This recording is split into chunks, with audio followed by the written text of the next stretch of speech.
네, 안녕하세요. 다음 세대 교사 선생님들 한 주간 잘 지내셨죠? 코로나가 조금 심각해져서 교사 베이징 마지막 시간은 부득이하게 온라인으로 진행하게 되었습니다. 좀 아쉽습니다.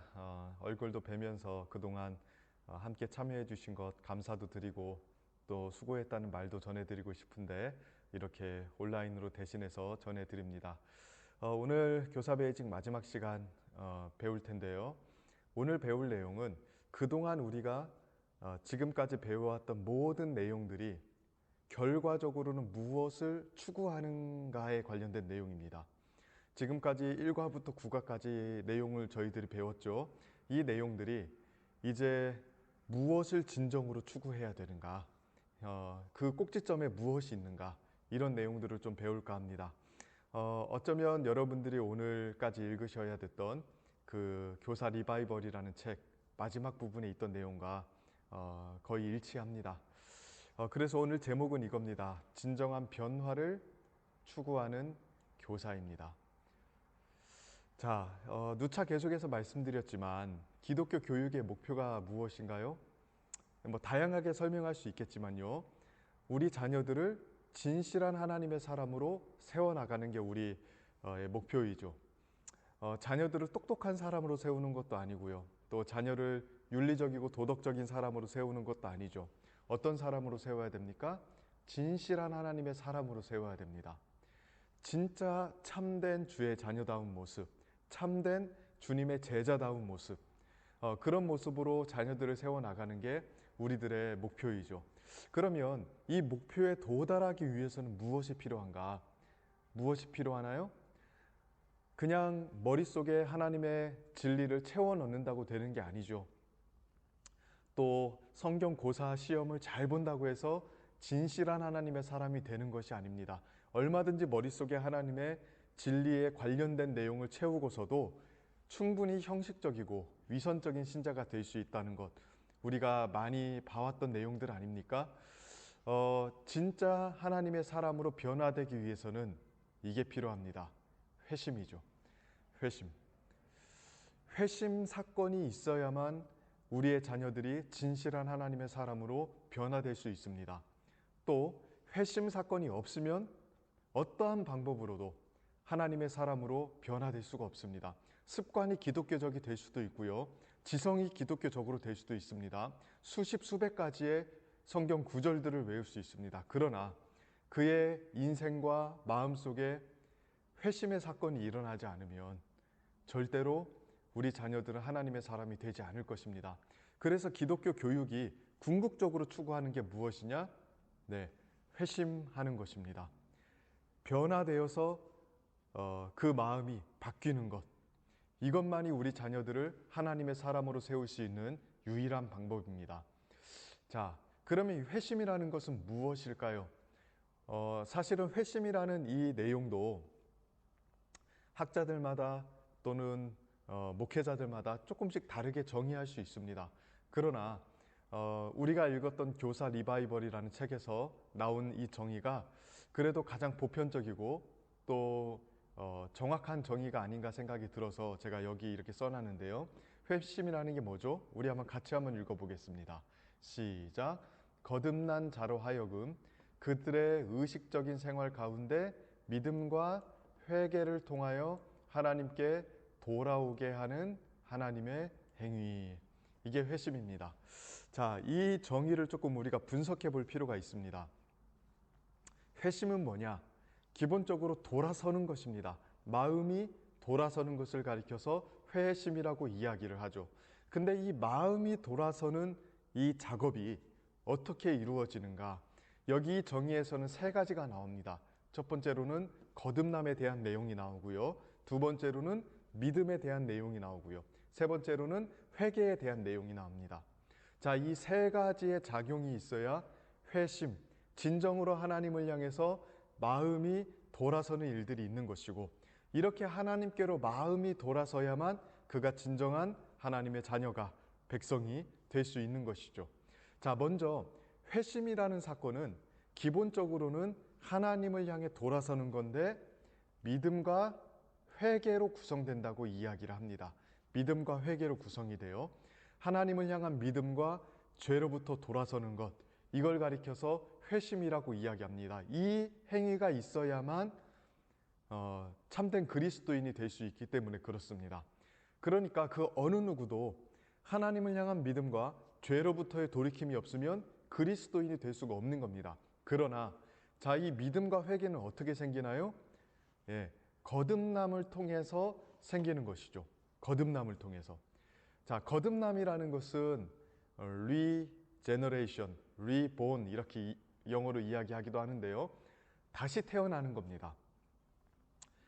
마음의 깊은 곳에 근본적인 변화가 일어나서 다시 태어나는 것과 같은 현상이 일어나는 것을 가리켜서 거듭남이라고 이야기하고, 이 거듭남이라는 말은 예수님께서 니고데모를 향해서 가르치실 때에 요한복음 3장에서 먼저 사용하셨죠. 그런데 이 거듭남이라는 것은 사실은 인간의 힘으로 되는 건 아니에요. 우리가 우리의 힘으로 스스로 태어날 수 없는 것처럼 마음에 새로운 생명이 심겨지고 우리가 새롭게 태어나는 것은 오직 하나님의 역사로 되는 일입니다. 그래서 거듭남은 전적인 하나님의 역사예요. 그러나 자, 이 거듭난 사람이 자신의 거듭남을 표현하는 게 뭐냐? 믿음과 회개로 표현한다는 겁니다. 그러니까 어떻게 보면 믿음과 회개가 일어나기 위해서는 그 전에 뭐가 있어야 돼요? 거듭남의 사건이 일어나야 됩니다.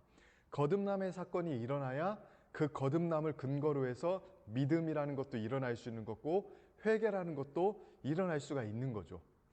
사실은 이 거듭남과 회심, 이 두 가지는 시간적으로는 그렇게 구분되어서 설명하기가 어렵습니다. 거의 대부분의 경우 거듭남과 회심은 동시적으로 일어날 때가 많이 있기 때문입니다. 그러나 구원의 순서에 있어서, 즉 구원의 논리적인 순서에 있어서는 이 두 가지가 구분이 됩니다. 거듭나야 회심할 수 있습니다. 회심은 거듭남의 열매이고 거듭남은 회심의 뿌리 같은 것이죠. 하나님께서 우리 마음속에 굉장히 신비로운 방식으로 새로운 생명을 심겨주시고 우리의 마음을 재창조하실 때에 우리는 하나님을 향해서 믿음의 반응을 할 수가 있는 거고요. 죄를 향해서 회개의 행위를 할 수가 있는 것입니다. 거듭남을 통한 믿음과 회개, 이게 진정한 회심입니다. 거듭나는 과정이 없으면 참된 믿음과 참된 회개 일어날 수가 없죠. 조나단 에드워즈 같은 사람들은 거듭날 때 우리 마음속에 새로운 감각이 창조된다고 봤어요. 새로운 감각, 뉴 센스가 생긴다고 이야기했습니다. 이 새로운 감각이 생겨야 자, 그동안 의식하지 못했던 하나님에 대한 진리에 대해서 이 뉴 센스가 인식하기 시작하고요. 죄의 추함과 죄의 그 무시무시함에 대해서도 인식하기 시작하는 겁니다. 그전에는 거듭나지 않았을 때에는 하나님에 대해서도 무지했고 죄에 대해서도 무지했어요. 하나님의 진리를 들어도 반응할 수가 없었어요. 왜? 감각이 없으니까. 그래서 이러한 감각이 없는 마음의 상태를 가리켜서 죽은 마음이라고 이야기했거든요. 그런데 자, 하나님께서 우리의 심령을 다시 되살아나게 하시고 우리 마음속에 새로운 감각을 주시면 그 사람은 하나님을 향해서 반응할 수 있게 되고 죄에 대해서 반응할 수 있게 됩니다. 하나님을 향해서 반응하는 것을 가리켜서 믿음이라고 이야기를 해요. 전에는 알지 못했던 하나님의 탁월함, 하나님의 영광스러움, 하나님의 그 놀라우심, 그 위대함, 구원의 탁월성, 이런 것들을 새로운 감각을 가지고 알기 시작하는 겁니다. 그래서 하나님을 붙잡죠. 이게 믿음이죠. 그리고 죄의 무시무시함, 죄의 파괴성, 죄가 얼마나 심각한 것인지 이런 것들을 전에는 알지 못했지만 거듭남을 통해서 갖게 된 뉴센스를 가지고 그런 것들을 감지하게 되는 겁니다. 그때 비로소 이 사람은 죄로부터 돌아서게 되는 것이죠. 그러니까 거듭나지 않으면 참된 믿음과 회개가 불가능합니다. 물론 사람은 도덕적인 감각이라는 게 있어요. 그래서 거듭나지 않아도 잘못된 것이 무엇인지를 우리는 감지할 수 있죠. 그래서 거듭나지 않아도 죄로부터 돌이키는 것. 물론 진정한 돌이킴은 아닙니다만 이게 잘못했구나, 이렇게 살지 말아야지 하는 도덕적 결단은 가능합니다. 거듭나지 않아도. 또 하나님이라는 분이 워낙 좋은 분이고 나에게 잘해주신다고 하니까 내가 인생에 의지할 것도 없으니 하나님을 조금 붙잡아 봐야겠다라는 이런 도덕적인 결단으로서 믿음도 가능합니다. 이렇게 거듭남이 없이 회심이 일어나는 것, 굉장히 피상적인 차원에서 회심이 일어나는 것을 가리켜서 결단주의라고 이야기를 해요.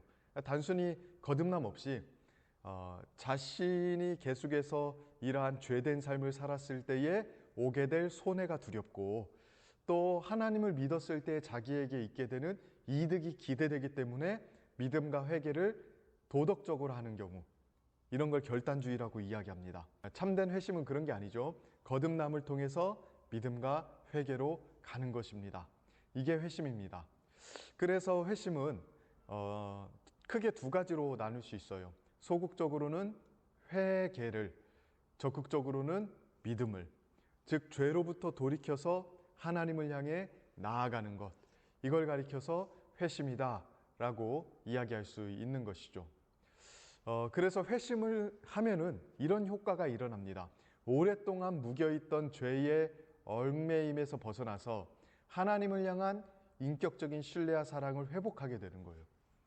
자, 죄로부터 벗어나서 하나님을 믿고 사랑하는 이 상태를 가리켜서 우리가 온전한 그리스도인, 정상적인 그리스도인, 진실한 그리스도인이라고 이야기하잖아요. 그러니까 회심은요, 사람을 참된 그리스도인의 상태로 만들어줍니다. 이따 또 설명하겠지만 물론 이 회심은 인생에 있어서 딱 한 번만 일어나는 건 아니에요. 단회적 회심과 반복적 회심, 지속적 회심으로 나뉘어집니다. 단회적 회심이라는 것은 뭐예요? 우리가 예수 안 믿는 상태에서 예수 믿는 상태로 결정적으로 변화될 때 경험하는 회심을 가리켜서 단회적 회심이라고 이야기합니다. 예수 안 믿는 상태에서 예수 믿는 상태로 변화되는 것은 인생에 한 번밖에 없는 사건이잖아요. 그래서 그거를 결정적 회심 혹은 단회적 회심이라고 이야기를 해요. 이 단회적 회심이 일어났을 때 우리는 예수 믿는 믿음을 가지게 되죠. 그러나 예수 믿고 살다 보면 어때요? 그 예수님 믿었던 그 상태가 지속적으로 쭉 유지가 되나요? 그렇지 않죠. 때로는 죄를 짓기도 하고 무너지기도 하고 하나님에 대한 믿음을 잃어버리는 지경까지 이르는 경우가 있죠. 그래서 신자는 반복적으로 회심함으로써 죄를 끊임없이 버리고 하나님을 향한 사랑을 끊임없이 회복하는 경험을 해야 됩니다. 이걸 가리켜서 지속적 회심이라고 이야기를 해요. 계속해서 회심을 경험함으로써 죄를 버리고 하나님을 향한 믿음을 회복하는 것, 이 회심이 그리스도인의 삶에서 지속적으로 자주자주 일어날수록 그 사람은 건강한 그리스도인일 가능성이 많습니다. 왜요? 계속해서 죄를 버리는 일을 하는 거고 하나님을 향한 사랑을 새롭게 하는 일들을 하는 거잖아요. 그러니까 회심을 자주 경험하면 자주 경험할수록 그 사람의 영적인 상태는 건강하고요. 또 더 참되고 진실한 그리스도인으로서 살아갈 가능성이 많은 것이죠. 어떤 사람은요, 예수님 믿었을 때 처음에 딱 한 번 회심하고 그 뒤로부터는 회개와 믿음을 새롭게 하는 일들을 경험한 적이 없는 사람도 있어요. 정말 상태가 안 좋은 그리스도인일 가능성이 많습니다. 그런 사람은 마음이 딱딱하게 굳어져 있어요. 그래서 진짜로 하나님을 향해서 인격적인 신뢰와 사랑을 가득 안고 살아가는 그 아름다운 그리스도인의 모습들을 잃어버린 채 살아가죠. 강팍한 마음을 가지고 그리스도인이 되었음에도 불구하고 여전히 죄를 사랑하는 그런 비참한 삶을 살아가는 경우가 굉장히 많이 있다는 것입니다. 우리에게는 반복적인 회심이 필요합니다. 자, 여러분은 회심한 지 얼마나 되셨습니까? 언제 그리스도인이 되었느냐고 물어보는 게 아닙니다. 예수 믿고 살아가는 그 생활 가운데 여전히 우리 마음속에 잔존해 있는 죄를 버리려고 몸부림치고 하나님을 향한 사랑을 다시 회복해서 그 사랑에 잠겨서 살아가게 되고 있습니까? 그러지 않으면 우리는 어쩌면 건강하지 못한 상태로 살아가고 있는지도 모릅니다. 또 우리 자녀들에게는 얼마나 많은 회심의 사건이 일어나고 있습니까? 우리 자녀들이 결정적으로 예수 믿지 않은 상태에서 예수 믿는 상태로 변화되었나요? 그리고 변화된 친구들은 계속해서 말씀을 통해서 죄의 심각함을 날마다 깨닫고 또 하나님이 얼마나 좋으신 분인가도 날마다 깨달아서 지속적인 회심의 상태 속에서 살아가고 있나요? 이 회심의 상태 속에 있지 않으면 거룩이라는 것은 생기지 않습니다. 죄를 계속해서 버리고 하나님에 대한 사랑을 계속해서 회복해야 거룩하게 되는 거잖아요. 근데 회심이 없으면 거룩도 없는 겁니다. 그래서 우리 기독교 교육이 궁극적으로 목표로 하는 지점이 뭐냐? 회심입니다. 회심하지 않은 아이들을 회심하게 만들고 회심한 아이들을 지속적으로 회심하게 만들어서 그들의 거룩한 모습들을 회복시켜 나아가는 것. 하나님에 대한 인격적인 신뢰와 사랑을 가지고 이 땅에서 살아가도록 만들어가는 것. 그게 우리 기독교 교육의 목적입니다. 성경 암송 중요하죠. 성경 고사도 중요합니다. 또 여러 가지 부서에서 내주는 과제물을 해오는 것도 중요합니다. 그러나 그 모든 것이 궁극적으로 무엇을 지향해야 되는가? 암송하고 끝, 시험 잘 보고 끝, 과제하고 끝, 이게 아니에요. 그걸 통해서 이 아이가 죄로부터 돌아서고 하나님을 향한 사랑을 회복해야 돼요.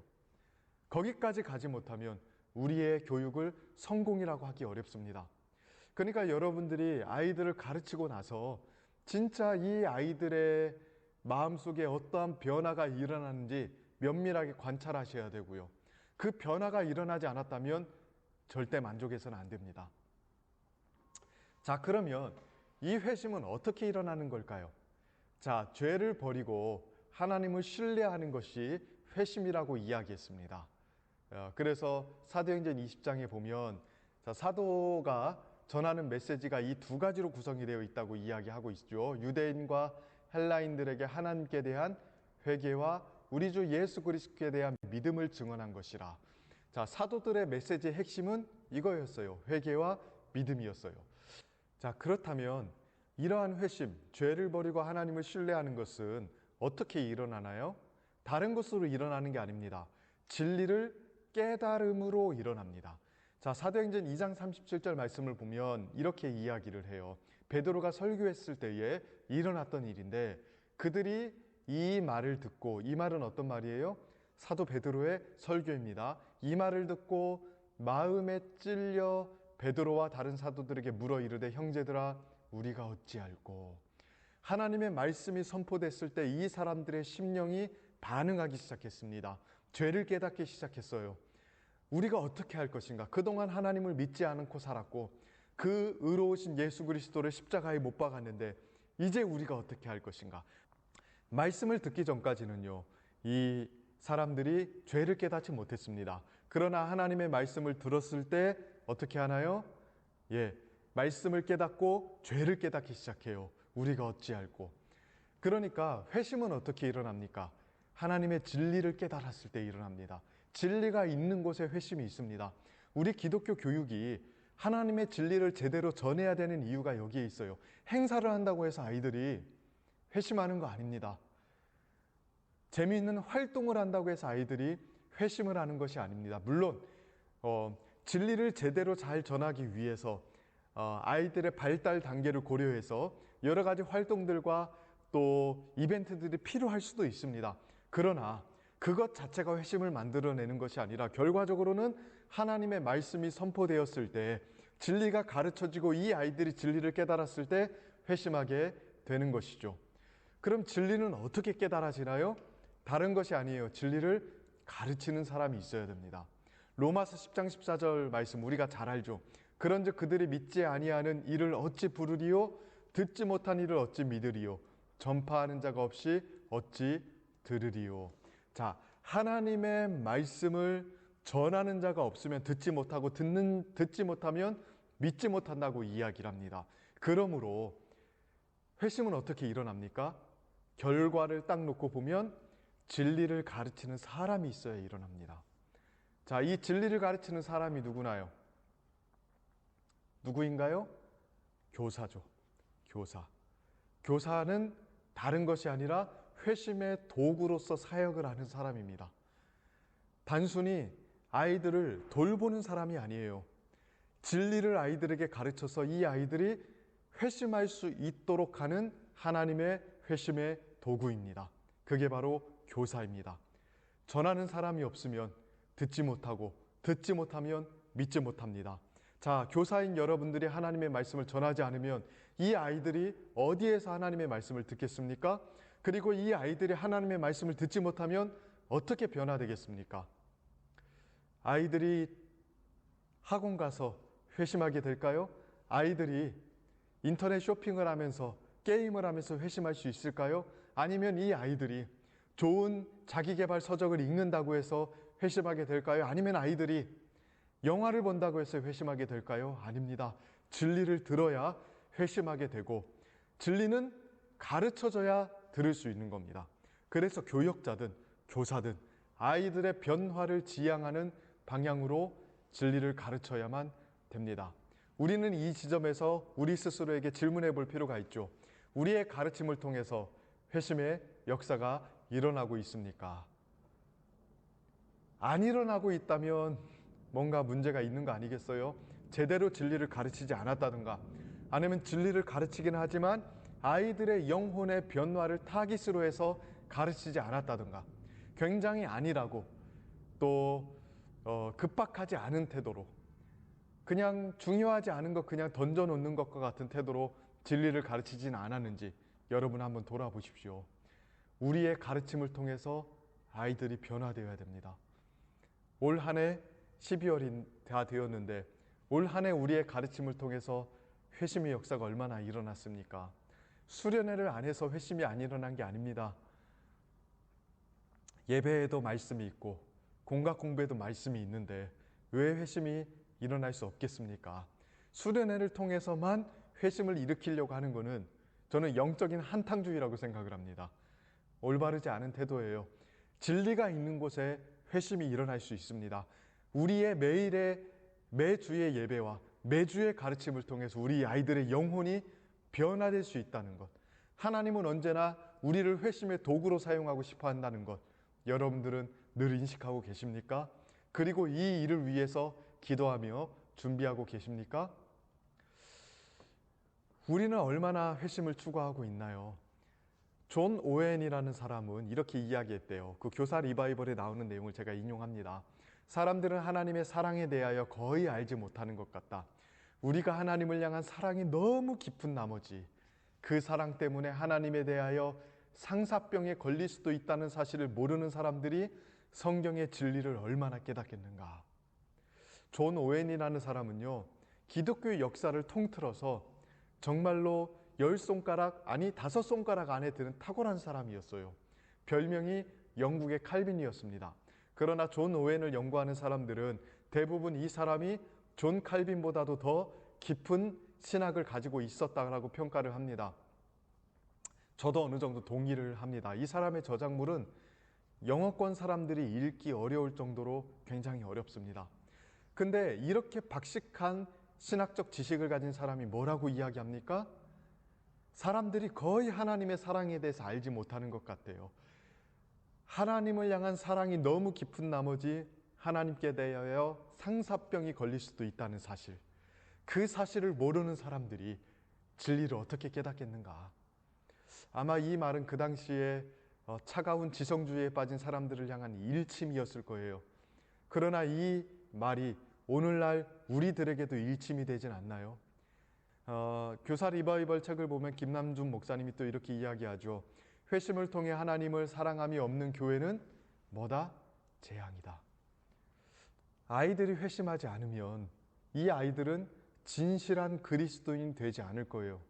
그러면 이 아이들이 우리 주일학교를 보내는 동안에 진실하게 변화되지 않는다면 이 아이들에게 기대할 수 있는 건 딱 2가지밖에 없습니다. 첫 번째로는 교회를 떠나든가. 그렇죠. 진실한 그리스도인이 아니면 결과적으로는 나중에는 부모의 컨트롤에서 벗어날 때 신앙이 어차피 흥미를 느끼지 못했던 아이들 아닙니까? 그러니까 교회를 떠나게 될 겁니다. 그래서 오늘날 대부분 20살이 되는 우리 청년들이 그래서 교회를 떠나는 겁니다. 다른 것 때문이 아니라 진실하게 변화되지 않았고 하나님에 대해서 애초부터 관심도 없었고요. 하나님을 사랑하는 마음이 없어요. 그러니까 교회를 떠나는 거죠. 두 번째로는요. 계속해서 이 아이가 회심하지 않은 채 교회에 남아있게 될 경우에는 굉장히 위선적이고 형식적인 신자가 될 겁니다. 그러면 이 아이가 어렸을 때부터 교회를 다니고 진실하게 변화된 경험이 없는 채로 남아있는다면 교회는 어떻게 되겠습니까? 이 아이가 교회의 직분자가 되고 교회의 중직이 되어도 교회는 문제를 겪을 겁니다. 왜? 진실하게 회심하지 않으므로 참된 그리스도인이 된 게 아니기 때문에 그 마음과 생각 속에는 세속적인 생각과 마음이 가득할 거예요. 그 상태로 교회를 섬기고 그 상태로 영혼들을 섬겨 나갈 것이고 그 상태로 교회의 중대사를 결정하게 될 거예요. 그러면 교회에 크나큰 재앙이 닥치는 겁니다. 이거는 뭐 아이들뿐만이 아니라 오늘날 우리에게도 마찬가지 아닙니까? 회심하지 않은 사람들이 많은 교회, 건강할 수가 없습니다. 회심하지 않으면 죄로부터 멀어지고 하나님을 사랑하는 그 상태가 아닌 거잖아요. 그럼 그 사람이 무엇을 사랑하겠습니까? 하나님을 사랑하지 않으면 세상을 사랑할 거예요. 자기 자신의 이득을 사랑할 거라고요. 그런 상태 속에서 교회를 섬기고 교회의 중대사를 결정해 나갈 거 아닙니까? 그러면 교회가 거룩한 방향으로 갈 수 있겠습니까? 절대 그런 일이 일어날 수 없죠. 교회는 그렇게 세속화가 되는 겁니다. 여러분, 교회가요, 세속적인 프로그램이 들어와서 세속화되는 게 아니에요. 교회 안에 있는 사람들이 진실하게 변화되지 않고 회심하지 않기 때문에, 교회 안에 있는 사람들이 세속적인 사람이 되기 때문에 교회가 세속화되는 겁니다. 그리고 그 세속적인 교회 안에서는 계속해서 세속적인 우리 자녀들이 키워지겠죠. 이거는 교회의 재앙입니다. 여러분, 진짜 우리가 진실한 그리스도인으로서 우리 아이들을 변화시키지 않는다면, 그리고 우리 스스로도 진실한 그리스도인으로 먼저 변화되지 않는다면 소망이 없어요. 하나님에 대하여 상사병이 걸릴 정도로 하나님을 사랑하고 그 사랑을 가지고 진리를 가르치는 교사가 되어 주십시오. 아이들이 진짜 하나님에 대한 사랑에 눈멀어서 살아갈 수 있다는 그 가능성을 가지고 진리를 가르쳐 주십시오. 그러지 않으면 우리 교회는, 한국 교회는 소망이 없게 됩니다. 자, 그렇다면 무엇을 가르쳐야 우리 아이들이 회심에 이를 수 있을까요? 성경에는 굉장히 많은 내용의 진리들이 담겨 있습니다. 그러나 그 모든 내용들을 다 가르쳐야 회심하는 것이 아니라 회심에 사용되는 중요한 기독교 진리들이 있습니다. 하나님께서 사람들을 회심시키실 때 사용하시는 중요한 진리들이 있는데 그 내용들을 몇 가지 생각해 볼 거예요. 크게 5가지가 있는데, 첫 번째로는 인간의 전적인 타락과 부패, 두 번째로는 이 죄에 대한 하나님의 어미로운 심판, 세 번째로는 그리스도의 완전한 대속, 네 번째로는 십자가에서 나타나는 하나님의 공의와 사랑, 그리고 네 번째로는 이 하나님의 공의와 사랑 앞에서 회심해야 되는 이 필요성, 이 5가지의 내용을 균형 있게 가르쳐야 우리 아이들을 회심으로 인도할 수 있습니다. 그리고 사실 이 5가지 내용을 가리켜서 일반적으로 복음적 진리라고 이야기를 해요. 그러니까 단순히 성경의 이야기, 노아 이야기, 아브라함 이야기, 삭개의 이야기 이런 거 가르친다고 해서 회심을 하는 게 아니라 그러한 성경의 내용을 통해서 이 5가지의 진리가 선포되어야 우리 아이들이 변화될 수 있는 겁니다. 호라티우스 보나라는 사람이요, 그가 쓴 유명한 책 영혼을 인도하는 사람들에게 주는 글이라는 책에서 옛날 사람들이 얼마나 회심을 위해서 인간의 전적인 타락과 부패를 강조했는지를 이야기했어요. 사실 여러분 가르침 중에 인간이 얼마나 부패했고 죄인인지, 인간의 죄성이 얼마나 심각한지를 여러분 가르쳐 본 적이 있습니까? 알량한 도덕적인 진리 말고 진짜 우리의 죄성이 하나님 앞에 얼마나 무시무시한지를 여러분 위기감을 가지고 가르쳐 본 적이 있습니까? 오늘날에는 이러한 내용들을 좀처럼 가르치지 않는 것 같아요. 자, 호라티우스 보나가 뭐라고 이야기하는지 제가 한번 읽어드릴까요? 그들은 자신의 목소리를 높였으며 결코 감하지 않았다. 이 그들은 옛 설교자, 특별히 청교도들을 의미합니다. 그들에게 주춤거림이나 입에 발린 소리나 거칠애로 하는 선포가 있을 수가 없다. 죄를 멸하시고 십자가 위에 죄의 종지부를 찍으신 주님으로 말미암아 역사하게 된 큰 기쁨의 복된 소식을 선언하기보다는 하나님의 율법과 그 율법이 정하는 영원한 형벌을 선포하는 데 더욱 탁월하였던 것 같다. 그들의 복음 증거에는 때때로 완전함과 자유가 결여되어 있는 것 같았다. 마치 그들은 복된 소식을 자유로이 풀어놓는 것을 두려워하는 양 그들의 설교에는 속박이 있었다. 그들은 죄인들을 다룰 때에 문제의 핵심을 철저하게 공격하고 파쇄할 수만 있다면 힘이나 기술 면에서 어떠한 노력도 아끼지 아니하였다. 그리하여 그들이 전하는 말씀 앞에서 그렇게 많은 사람들이 넘어졌고 부상당한 채 거꾸러졌다. 그의 가르침을 듣는 사람들로 하여금 내가 무엇을 하여야 구원을 얻으리까? 라고 울부짖지 않을 수 없게 설교하였던 사람이라고 불리던 저 유명한 캠브리지의 토마스 셰퍼드의 경우가 그러하였다. 토마스 셰퍼드는 굉장히 유명한 청교도 설교자입니다. 자, 이 설교자들이 설교를 하는데 뭐라고 이야기하나요?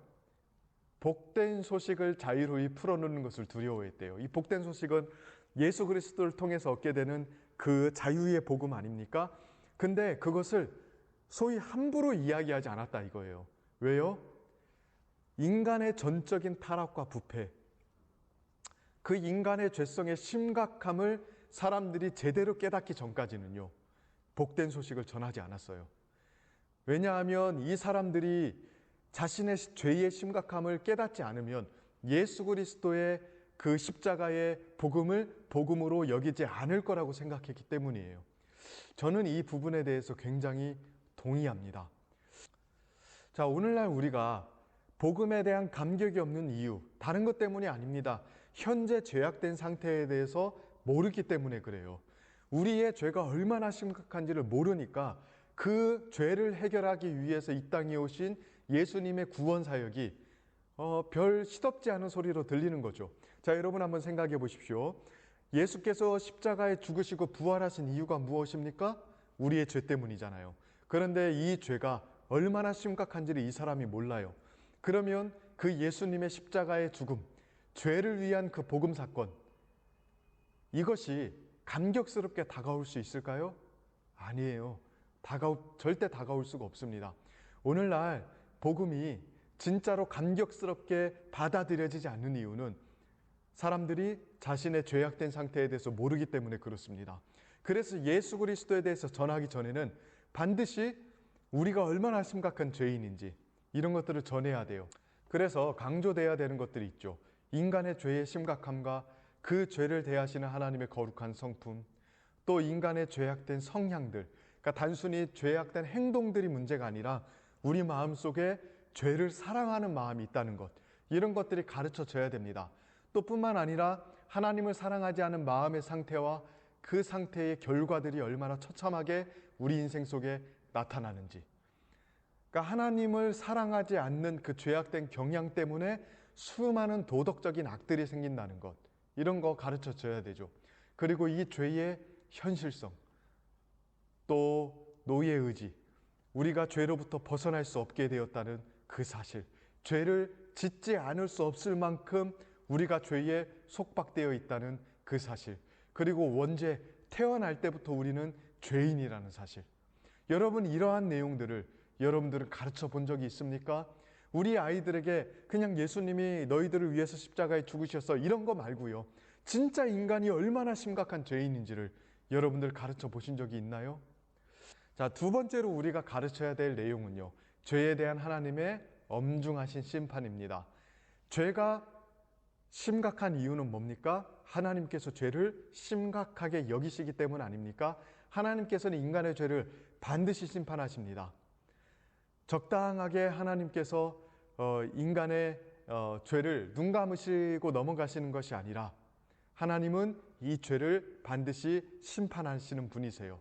죄로 인해서 인간은 불행하고 불안한 삶을 살고 있고요, 그 행한 일들로 인해서 하나님 앞에 진노를 쌓고 있습니다.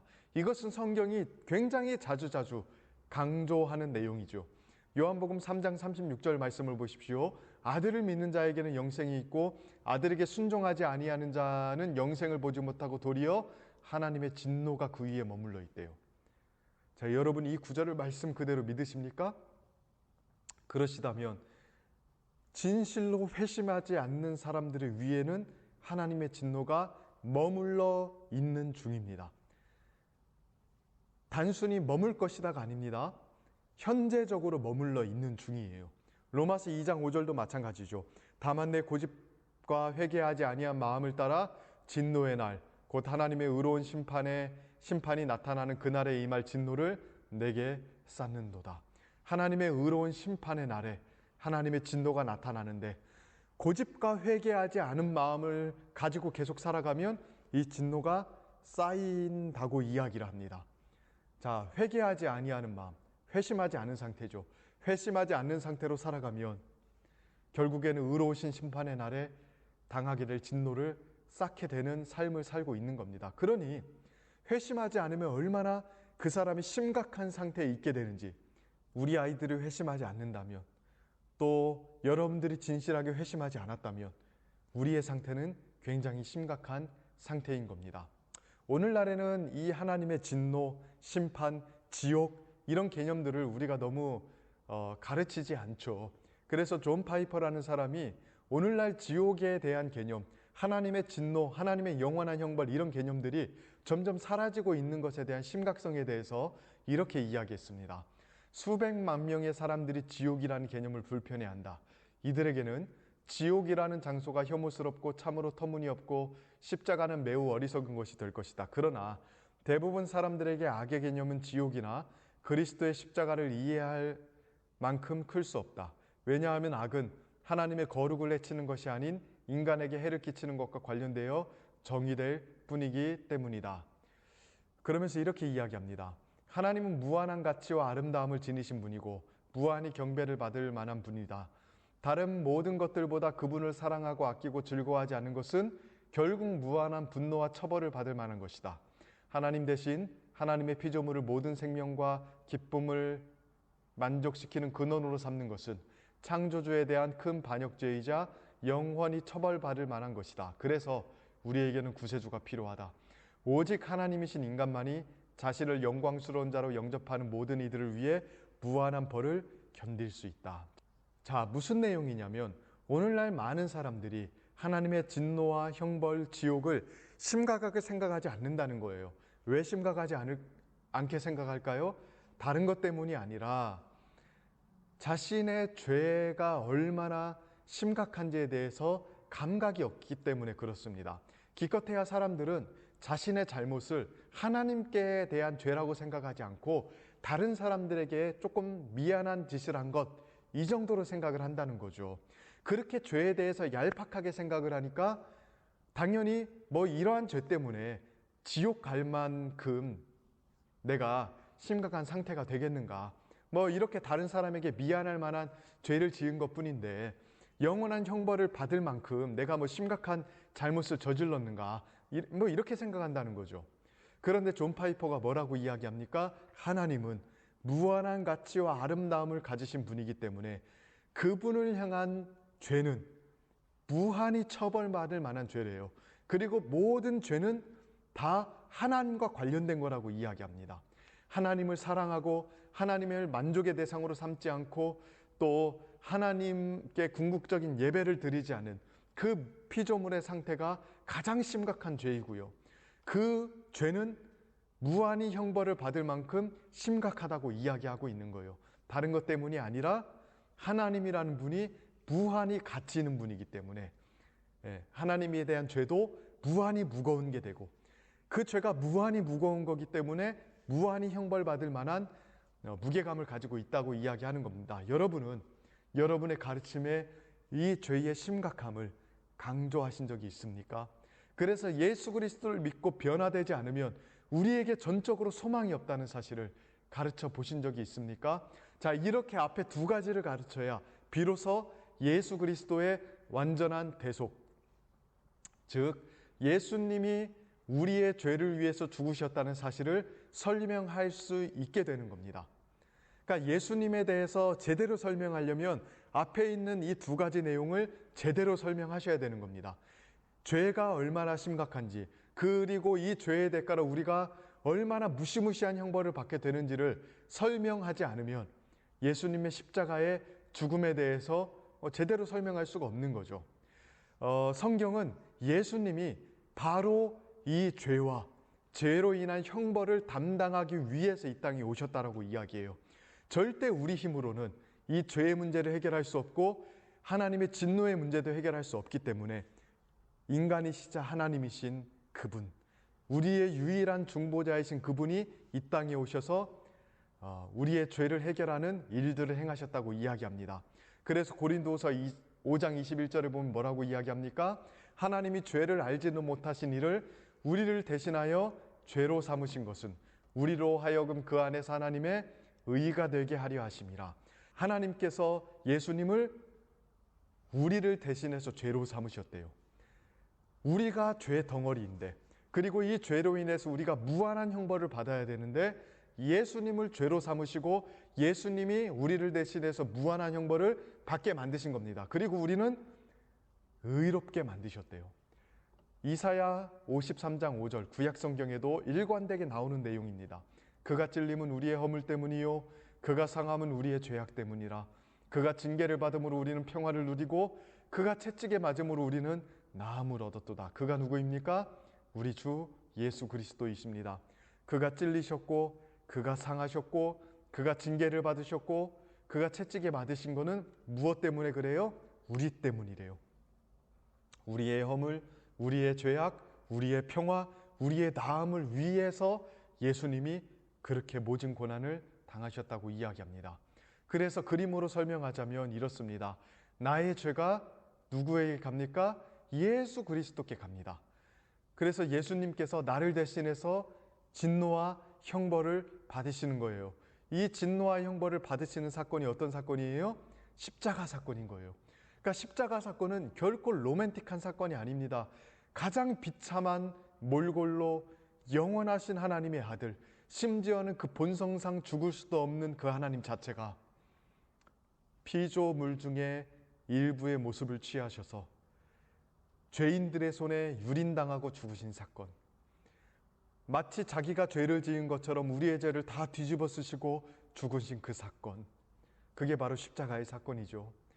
우리의 죄가 얼마나 심각한지를 알아야 예수님의 이 대속 사건이, 우리를 대신해서 진노와 형벌을 받으신 이 사건이 제대로 보이게 되는 겁니다. 그리고 뿐만 아니라 예수님께서는 우리에게 뭘 주셨나요?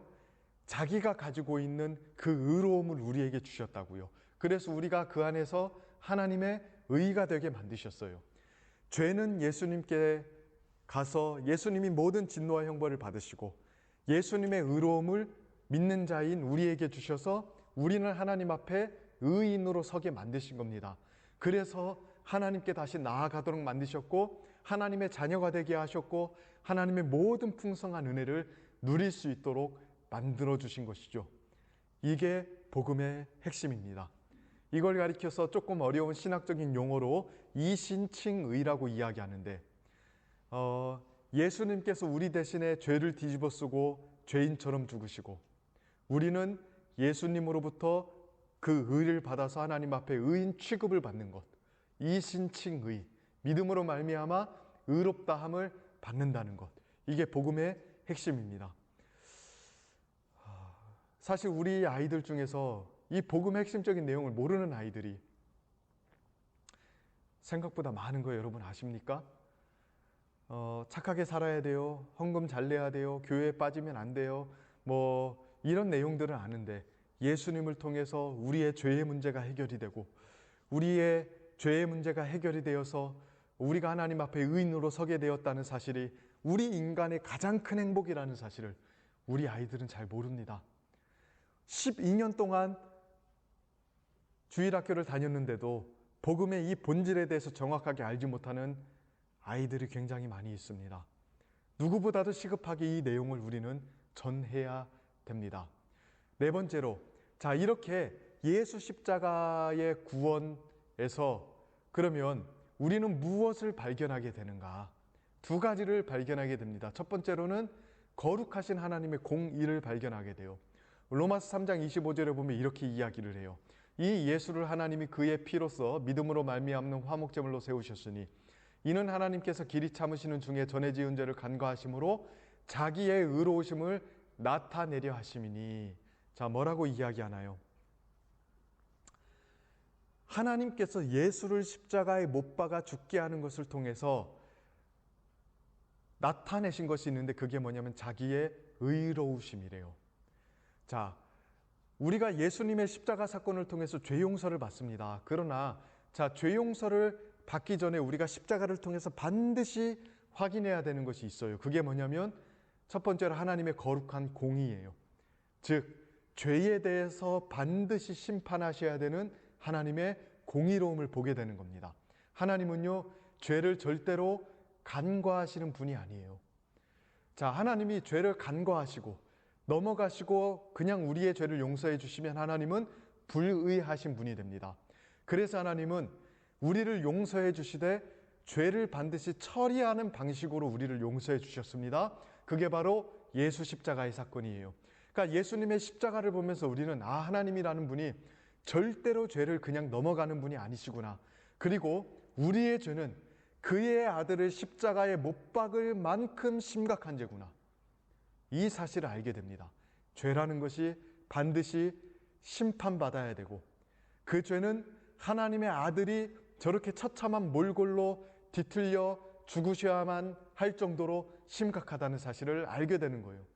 그러니까 십자가 사건을 보면서 우리는 하나님이 얼마나 거룩하신 분이고 죄에 대해서 진노하시는 분이며 절대로 이 죄를 그냥 넘어가지 않으시고 그의 아들을 심판하실 정도로 죄를 심각하게 대한다는 사실을 알게 돼요. 즉 나의 죄가 얼마나 심각한지를 알게 되고 나의 죄가 이 하나님의 무시무시한 진노를 받을 만큼 무서운 것이라는 사실을 알게 되는 거예요. 이렇게 하나님의 거룩한 공의를 발견하게 돼요. 그러나 십자가를 보면서 하나님의 공의만 경험하는 게 아니죠. 또 무엇을 경험하게 됩니까? 하나님의 사랑을 경험하게 돼요. 로마서 5장 8절을 보면 이렇게 이야기하죠.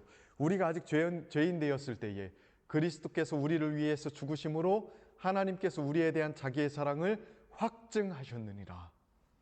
확증하셨대요. 예수께서 우리를 위해서 죽으셨을 때 하나님의 사랑이 증명되고 확증되었다고 이야기하는 겁니다. 우리가 다른 것에서 하나님의 사랑을 발견하는 게 아니라 어디서 발견합니까? 예수 그리스도의 십자가의 죽음에서 발견해요.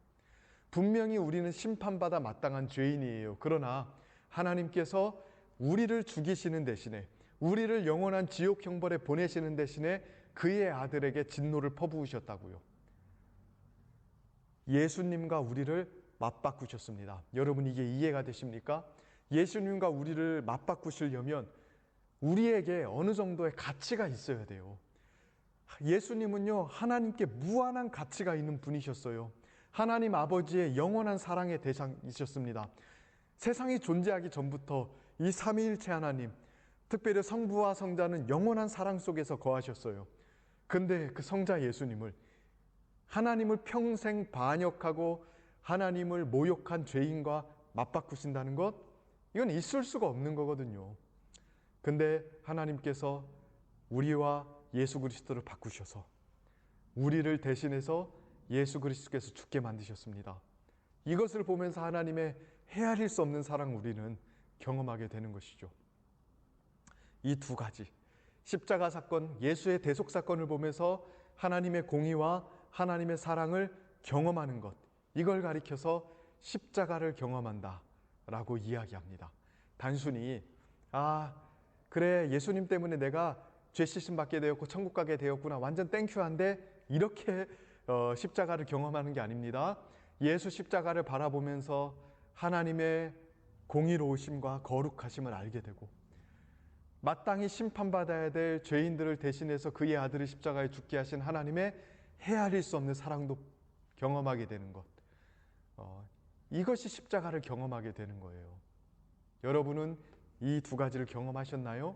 그리고 마지막 강조해야 될 건 뭐냐면 단순히 하나님의 공의로우심과 사랑을 알게 하는 것뿐만이 아니라 이것을 받아들여야 된다는 것. 즉 회심, 우리 편에서 믿음과 회개로 반응해야 된다는 것을 가르쳐야 됩니다. 자, 예수님이 십자가에 죽으신 것은 객관적인 역사예요. 역사 속에서 일어난 사건입니다. 그러나 이 역사 속에서 일어난 사건과 우리는 시간적으로, 공간적으로 굉장히 거리감이 있죠. 시간적으로는 몇천 년 전에 일어났던 거고요. 공간적으로는 수천 킬로 떨어진 곳에서 일어났던 것이죠. 자, 시간적으로, 공간적으로 내 자신과 이렇게 멀리 떨어진 이 예수 그리스도의 구원 사건이 21세기 대전에 사는 나와 어떤 관계가 있습니까? 나랑 관계가 있으려면 뭐가 필요합니까? 맞아요. 회개와 믿음이 필요합니다. 회심이 필요한 거예요. 이 예수 그리스도의 객관적인 구원의 역사를 보면서 죄에 대해서는 돌이키고 하나님에 대해서는 믿는 이 회심의 반응이 우리에게 있어야 됩니다. 그래서 우리 자녀들에게 회개하고 믿으라고 가르쳐야 됩니다. 예수 그리스도의 십자가 사건에서 나타나는 하나님의 공의로움을 보면서 죄가 얼마나 무시무시한지를 깨달았어요. 그리고 하나님의 공의와 거룩이 얼마나 불타는지를 알게 되었습니다. 그러면 그 앞에서는 죄를 버리고 회개해야죠. 내 죄가 이렇게 심각한 거구나. 내 죄가 이렇게 심각한 결과를 초래하는구나 라는 사실을 깨닫고 죄로부터 돌이키셔야 됩니다. 그리고 뿐만 아니라 그 죄에 대한 형벌을 나에게 내리시지 않고 그의 아들 예수 그리스도께 내리셨다는 사실을 보면서 믿음으로 반응하는 겁니다. 하나님을 사랑하게 되고 하나님에 대한 믿음으로 나아가게 되는 것이죠. 그래서 십자가 사건을 통해서 하나님의 공의와 사랑을 강조했다면 이제는 회개와 믿음으로 나아올 수 있도록 촉구해야 됩니다. 예수님께서 이렇게 말씀하셨습니다. 때가 찼고 하나님의 나라가 가까웠으니 회개하고 복음을 믿어라. 회개와 믿음으로 반응해야 됩니다. 자, 이 5가지의 내용들을 여러분들은 가르쳐 본 적이 있습니까? 또 이 가르침을 통해서 우리 아이들이 회심한 적이 있습니까? 우리가 지금까지 배웠던 내용들, 그 1과부터 9과까지 배운 내용들을 총동원해서 결과적으로는 우리 아이들을 회심에 이르도록 만들어야 돼요. 진지함을 가지고 가르쳐야 되고요. 이해 가능한 언어로 이 내용을 가르쳐야 되고요. 효과적인 방식으로 가르쳐야 되고요. 성령의 능력으로 가르쳐야 되고요. 철저하게 준비하여 사명감으로, 기도함으로, 관계성 속에서 이러한 내용들을 가르쳐서 회심에 이르도록 하고 있습니까? 자, 우리 기독교 교육의 목표가 참된 그리스도인이 되는 것이고 오직 회심을 통해서 참된 그리스도인이 될 수 있다면 우리는 이 내용을 진지하게 가르칠 수 있어야 됩니다. 그러나 무엇보다도 더 중요한 것은 아이들에게 이러한 회심의 가르침을 전하기 위해서는 교사가 먼저 회심해야 됩니다. 교사가 하나님 앞에서 그 사랑 앞에서 죄를 버리고 항복함으로 회심할 때 아이들도 하나님의 사랑 앞에서 회심하게 될 거예요. 교사가 여전히 하나님 앞에서 회심하지 않고 돌덩이처럼 딱딱한 마음을 가지고 있는데 그 교사를 통해서 진정한 변화가 일어날 수 있겠습니까? 그 교사가 전하는 말씀을 통해서 하나님의 사랑이 전달될 수 있겠습니까? 그 교사의 굳어진 마음을 통해서 죄에 대한 경각심 있는 가르침이 실행될 수 있겠습니까? 교사가 먼저 회심을 경험해야 됩니다. 회심 없는 교사들은 이러한 상태 속에서 살아가게 돼요. 게으르고요. 하나님에 대한 사랑이 없어요. 사랑이 없으니까 냉랭하고요. 적당히 사역을 하려고 하고요. 편의적으로 하려고 하고요. 매너리즘에 빠지고요. 또 영혼들을 변화시키지 못하는 능력 없는 사역을 감당하고요. 늘 피곤해합니다. 강팍한 마음을 가지고 살아갑니다. 습관적인 죄악에 빠져 허덕이죠. 진리 없음 속에서 살아가죠. 그리고 형식주의 속에서 빠져서 살아갑니다. 회심 없는 교사의 전형적인 모습입니다. 마음이 굳어지고 딱딱해서 강팍한 마음을 가지고 교사직을 감당할 때에 우리는 이러한 모습을 가지고 감당할 수밖에 없고 이러한 모습을 가지고 감당한다면 변화가 일어날 리가 없겠죠. 그래서 어쩌면 회심 없는 부서는 회심 없는 교사가 맡는다고 해도 과언이 아닙니다. 여러분들은 현재 어떠한 상태 속에서 있습니까? 이러한 참된 변화를 경험할 때에 교사는 하나님을 향한 뜨거운 사랑을 가지게 되고 영혼들을 향한 뜨거운 사랑을 가지게 되는 것 아니겠어요? 여러분들은 어떻습니까? 현재 참된 변화를 가지고 살아가고 있습니까? 그래서 하나님을 향한 불붙는 사랑을 가지고 영혼들을 참되게 사랑하고 계십니까? 이 상태가 아니면 여러분, 우리는 소망이 없습니다. 우리가 가르치는 가르침을 통해서 아이들은 변화되지 않을 거고요. 아이들이 변화되지 않는다면 교회 안에 회심하지 않는 사람들로 넘쳐나게 될 것이고요. 회심 없는 교회는 마치 재앙을 당한 교회처럼 세속화되어 갈 것입니다. 그러므로 다른 무엇보다도 우리 교사 선생님들 마지막으로 권면해 드립니다. 변화되셔야 됩니다. 죄로부터 돌이키고 하나님에 대한 신뢰와 사랑을 회복하는 이 참된 변화가 우리 선생님들 마음속에 있게 되기를 축복합니다. 로즈힐이라는 미국 LA에 이런 공동묘지가 있어요. 제가 공동묘지라고 해서 깜짝 놀랐죠. 딱 보면 굉장히 아름답지 않습니까? 근데 이게 다 묘지들입니다. 마치 예수님께서 강조하셨던 회칠한 무덤 같아요. 화 있을진저 외식하는 서기관들과 바리새인들이여 회칠한 무덤 같으니 겉으로는 아름답게 보이나 그 안에는 죽은 사람의 뼈와 모든 더러운 것이 가득하도다. 겉은 그럴싸하지만 회심하지 않은 사람의 마음의 상태가 이런 상태입니다. 죽어있는 상태. 죽은 시체와 같은 상태예요. 우리 아이들도 마찬가지 아니겠습니까? 뭔가 활발하게 움직이는 것 같지만 우리 아이들이 회심하지 않았다면 그 안에 생명의 역사는 없는 거예요. 우리 선생님들 스스로 회심하기를 힘쓰시고 또 아이들의 회심을 위해서 진실하게 기도해 주시기를 바랍니다. 그래서 다른 무엇보다도 우리 선생님들 참된 변화를 추구하십시오. 스스로의 변화를 추구하실 뿐만 아니라 우리 자녀들의 변화까지도 추구하시며 나아가는 우리 선생님들 됐으면 좋겠습니다. 그래서 날마다의 예배와 진리를 가르침 속에서 진짜로 복음으로 아이들이 변화되는 놀라운 일들이 있게 되기를 날마다 저는 기도하겠습니다. 자, 오늘 강의는 여기까지입니다. 지금까지 계속해서 잘 참여해 주셔서 감사하고요. 또 성실하게 과제 제출해 주셔서 또한 감사합니다. 그리고 다른 무엇보다도 참 부족한데 이 내용 들어주시고 실천하려고 애써 주셔서 감사합니다. 지금까지 우리가 배웠던 모든 내용들을 통해서 우리 선생님들이 조금 더 업그레이드 되고 우리 부서도 업그레이드 돼서 우리 다음 세대가 진짜 참된 변화를 추구하는 그러한 부서들이 되었으면 좋겠습니다. 자, 마지막으로 제가 기도하고 마치도록 하겠습니다. 고마우신 주님 감사합니다.